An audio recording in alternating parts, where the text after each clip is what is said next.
a hard choice you'll face in the near future. It might be between two careers, artist and accountant, or places to live, the city or the country, or even between two people to marry. You could marry Betty, or you could marry Lolita. Or it might be a choice about whether to have children, to have an ailing parent move in with you, to raise your child in a religion that your partner lives by but leaves you cold, or whether to donate your life savings to charity. Chances are the hard choice you thought of was something big, something momentous, something that matters to you. Hard choices seem to be occasions for agonizing, hand-wringing, the gnashing of teeth. But I think we've misunderstood hard choices and the role they play in our lives. Understanding hard choices uncovers a hidden power each of us possesses. What makes a choice hard is the way the alternatives relate. In an easy choice, one alternative is better than the other. In a hard choice, one alternative is better in some ways, the other alternative is better in other ways, and neither is better than the other overall. You agonize over whether to stay in your current job in the city or uproot your life for more challenging work in the country because staying is better in some ways, moving is better in others, and neither is better than the other overall. We shouldn't think that all hard choices are big. Let's say you're deciding what to have for breakfast. You could have high-fiber brand cereal or a chocolate donut. Suppose what matters in the choice is tastiness and healthfulness. The cereal is better for you, the donut tastes way better, but neither is better than the other overall, a hard choice. Realizing that small choices can also be hard may make big hard choices seem less intractable. After all, we managed to figure out what to have for breakfast, so maybe we can figure out whether to stay in the city or uproot for the new job in the country. We also shouldn't think that hard choices are hard because we are stupid. When I graduated from college, I couldn't decide between two careers, philosophy and law. I really loved philosophy. There are amazing things you can learn as a philosopher, and all from the comfort of an armchair. But I came from a modest immigrant family where my idea of luxury was having a pork tongue and jelly sandwich in my school lunchbox. So the thought of spending my whole life sitting around in armchairs just thinking, well, that struck me as the height of extravagance and frivolity. So I got out my yellow pad, I drew a line down the middle, and I tried my best to think of the reasons for and against each alternative. I remember thinking to myself, if only I knew what my life in each career would be like. If only God or Netflix would send me a DVD of my two possible future careers, I'd be set. I'd compare them side by side. I'd see that one was better, and the choice would be easy. But I got no DVD, and because I couldn't figure out which was better, I did what many of us do in hard choices. I took the safest option. Fear of being an unemployed philosopher led me to become a lawyer. And as I discovered, lawyering didn't quite fit. It wasn't who I was. So now I'm a philosopher, and I study hard choices. And I can tell you that fear of the unknown, while a common motivational default in dealing with hard choices, rests on a misconception of them. It's a mistake to think that in hard choices, one alternative really is better than the other, but we're too stupid to know which. And since we don't know which, we might as well take the least risky option. Even taking two alternatives side by side with full information, a choice can still be hard. Hard choices are hard, not because of us or our ignorance. They're hard because there is no best option. Now, if there's no best option, if the scales don't tip in favor of one alternative over another, then surely the alternatives must be equally good. So maybe the right thing to say in hard choices is that they're between equally good options. But that can't be right. If alternatives are equally good, you should just flip a coin between them. And it seems a mistake to think, here's how you should decide between careers, places to live, people to marry, flip a coin. There's another reason for thinking that hard choices aren't choices between equally good options. Suppose you have a choice between two jobs. You could be an investment banker or a graphic artist. There are a variety of things that matter in such a choice, like the excitement of the work, achieving financial security, having time to raise a family, and so on. Maybe the artist career puts you on the cutting edge of new forms of pictorial expression. Maybe the banking career puts you on the cutting edge of new forms of financial manipulation. Imagine the two jobs however you like, so that neither is better than the other. Now suppose we improve one of them a bit. Suppose the bank wooing you adds $500 a month to your salary. Does the extra money now make the banking job better than the artist one? Not necessarily. A higher salary makes the banking job better than it was before, but it might not be enough to make being a banker better than being an artist. But if an improvement in one of the jobs doesn't make it better than the other, then the two original jobs could not have been equally good. If you start with two things that are equally good and you improve one of them, it now must be better than the other. That's not the case with options and hard choices. So now we've got a puzzle. We've got two jobs. Neither is better than the other, nor are they equally good. So how are we supposed to choose? Something seems to have gone wrong here.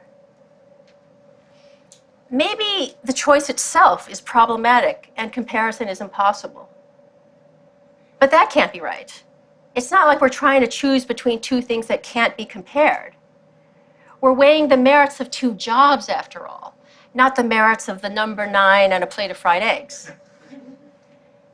A comparison of the overall merits of two jobs is something we can make, and one we often do make.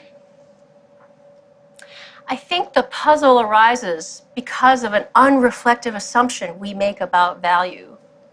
We unwittingly assume that values, like justice, beauty, kindness, are akin to scientific quantities like length, mass, and weight.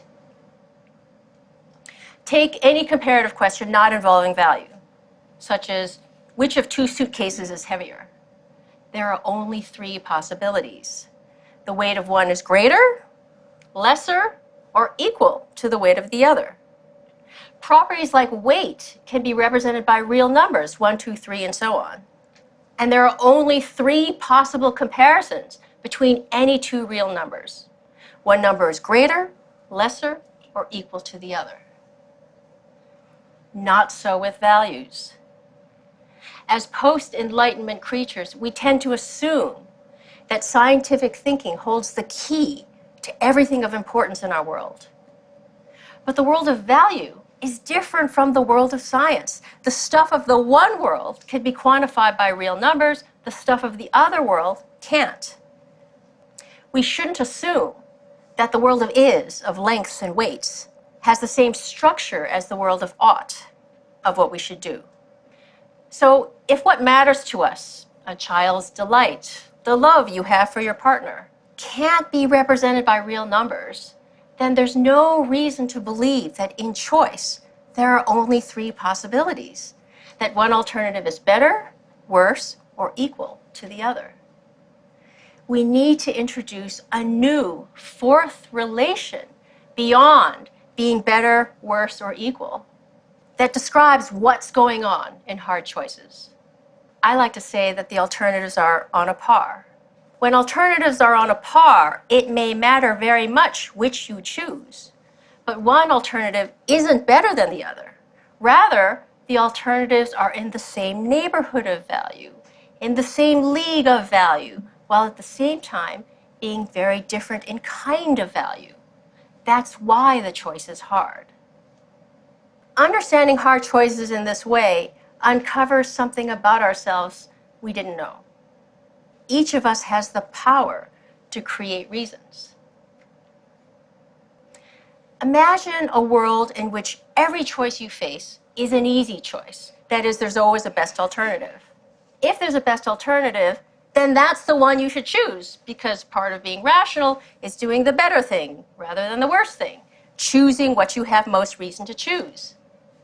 In such a world, we'd have most reason to wear black socks instead of pink socks, to eat cereal instead of donuts, to live in the city rather than the country, to marry Betty instead of Lolita. A world full of only easy choices would enslave us to reasons. When you think about it, it's nuts to believe that the reasons given to you dictated that you had most reason to pursue the exact hobbies you do, to live in the exact house you do, to work at the exact job you do. Instead, you faced alternatives that were on a par, hard choices, and you made reasons for yourself to choose that hobby, that house, and that job. When alternatives are on a par, the reasons given to us, the ones that determine whether we're making a mistake, are silent as to what to do. It's here in the space of hard choices that we get to exercise our normative power, the power to create reasons for yourself, to make yourself into the kind of person for whom country living is preferable to the urban life. When we choose between options that are on a par, we can do something really rather remarkable. We can put our very selves behind an option. Here's where I stand. Here's who I am. I'm for banking. I'm for chocolate donuts. This response in hard choices is a rational response, but it's not dictated by reasons given to us. Rather, it's supported by reasons created by us. When we create reasons for ourselves to become this kind of person rather than that, we wholeheartedly become the people that we are. We might say that we become the authors of our own lives. So when we face hard choices, we shouldn't beat our head against a wall trying to figure out which alternative is better. There is no best alternative. Instead of looking for reasons out there, we should be looking for reasons in here. Who am I to be? You might decide to be a pink sock wearing, cereal loving, country living banker. And I might decide to be a black sock wearing, urban donut loving artist. What we do in hard choices is very much up to each of us. Now, people who don't exercise their normative powers in hard choices are drifters. We all know people like that. I drifted into being a lawyer. I didn't put my agency behind lawyering. I wasn't for lawyering. Drifters allow the world to write the story of their lives. They let mechanisms of reward and punishment, pats on the head, fear, the easiness of an option, to determine what they do. So the lesson of hard choices: reflect on what you can put your agency behind, on what you can be for, and through hard choices, become that person. Far from being sources of agony and dread, hard choices are precious opportunities for us to celebrate what is special about the human condition, that the reasons that govern our choices as correct or incorrect sometimes run out. And it is here in the space of hard choices that we have the power to create reasons for ourselves to become the distinctive people that we are. And that's why hard choices are not a curse, but a godsend. Thank you.